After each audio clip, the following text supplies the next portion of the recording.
So I tried to improve my sleep in just 7 days. During lockdown, I've been finding it harder to sleep. I keep on learning about sleep and how important it is, how it prevents diseases, makes you look better, feel better, improves your memory, your cognitive function, and makes you happier. So during lockdown, I've been worried that my sleep's been getting worse. I know that's true for a lot of other people, as I see articles coming out every day saying that up to 50% of the population are having trouble sleeping.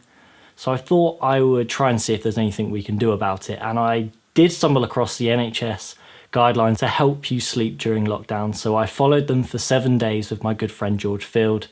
Better known online as Degreeless Dev, he offers support and materials for those wanting to learn how to code without a university degree. I can tell you now it worked, but let's see how we got on. So I hope he says yes.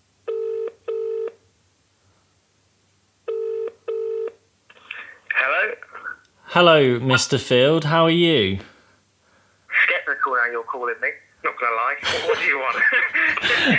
So, I was thinking of doing a video, of course, and I was thinking of doing it with someone, and I thought I would choose you. Okay, continue. It's about trying to improve your sleep in 7 days. Interesting. What? Okay, I'm open to the idea because, to be fair, I don't really sleep too well, to be honest. At that point, it was game on. George and I had to, as strictly as possible, follow the rules that we'd set out for 7 days.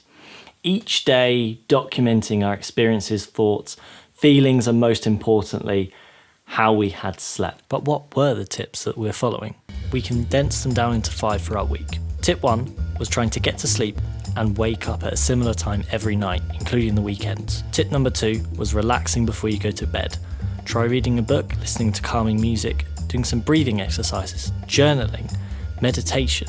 Tip number 3 was avoiding sugary, caffeinated, and alcoholic drinks in the hours before bed, replacing them with something such as a herbal tea that's known to be relaxing. New tea that I purchased. Smells a bit like a rose. Paco Nighttime Organic. But yeah, so I'm gonna give this a go.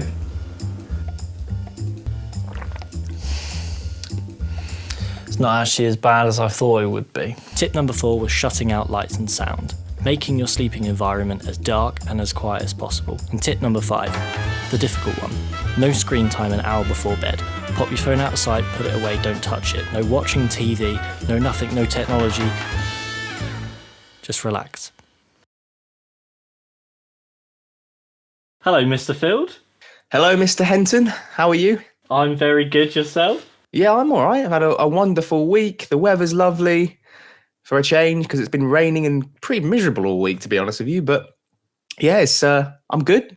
I've had an eventful time. Happy to be back and sharing my experience. Very good. Thank you for spending some time ruining your life for everyone's entertainment at home. That's all right. All part of it. So, question number 1, the big question. Did it work? Yes and no. Following our journeys throughout the 7 days, George and I started our journeys together. George on day 1 started with optimism, passion and drive. So I'm going to read a book and I'm also going to drink some tea. I normally do sleep really badly, to be honest with you, so I'm going to be interested to see how this works out because normally about now I am on my laptop or my computer just trying to write some form of code or come up with something or doing something anyway that's probably shouldn't be done before you go to sleep. So it'd be good to see how this turns out and go from there. And myself, being the eager beaver, I joined along, changing everything I possibly could at once. Last night I left my phone at 9, so I was going to bed at 10, so I read a book for 50 minutes. I closed my curtains. I normally just close my blinds, but I closed my curtains, got blackout curtains. Put my phone across the room over there, so not anywhere near me, so when I woke up it was further away from me. But by day 2, we'd both already started to make mistakes. Last night I did not follow the NHS guidelines and now I am exhausted. Last night I did make a mistake. I decided that I needed to do some coding. A friend suggested I go for a walk and I thought it was a great idea and I went for a walk. So I was up, not overly late, but till about 11 o'clock, and then I kind of just went to bed. Increases your body temperature and therefore you can't cool down as much, which is what you need to do as you fall asleep. Learning from my mistakes and driven by the sheer fear of not sleeping, I carried on being as strict as possible with myself and started to see results. I thought that adjusting to this would actually take a lot of time and I wouldn't see results straight away, and I was fearful that a week wouldn't be long enough. But honestly, not looking at a screen before I go to bed, I'm so tired before I go to bed, and I just fall asleep and I don't remember ever having trouble falling asleep. It's actually incredible. I'm so surprised how well it's worked, and I feel great. George, on the other hand, like any normal person, has a life to be getting on with. Really tired today, I'm shattered. So was still finding it hard to keep up with the tips. Like, I have to be honest, I kind of broke the rules, I didn't really stick to them. And the reason being is this. But it wasn't over for George. So tonight I'm going to try something else. I'm going to have a bath.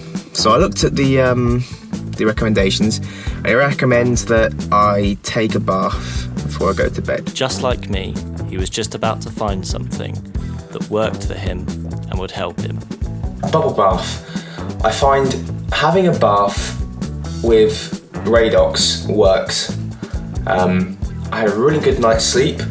I think I had a good 7.5 hours of actual proper deep sleep. I hit the bed, I fell asleep, and it was good. Didn't go on my phone for an hour before, had a bath at like half an hour before I went to bed, and to be honest, I slept incredibly well. So once our 7 days were up, George and I sat down on a video call to discuss what we'd learned and experienced throughout the week. I did notice a big difference because those days that I, for example, play Call of Duty, the morning after was not good. It was kind of like having a hangover. From this, we'd film one final summary to let you guys know what we learned. So, my conclusion. First of all, I know I've said it 100 times, but thank you, George, for being a part of this with me. It's been incredible fun. My conclusion up until this morning was that, yes, you can improve your sleep in as little as 7 days.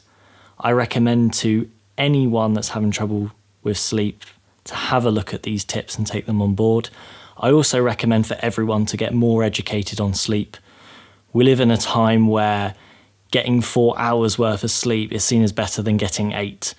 It's kind of odd that we don't really do these things because they're so obvious and yet none of us do them. Just things like not going on your phone an hour before going to bed. I know some people that don't do that, and it's just, I definitely feel like I've learned a lot. I will definitely be keeping on the patterns of reading a book and the things before I go to bed.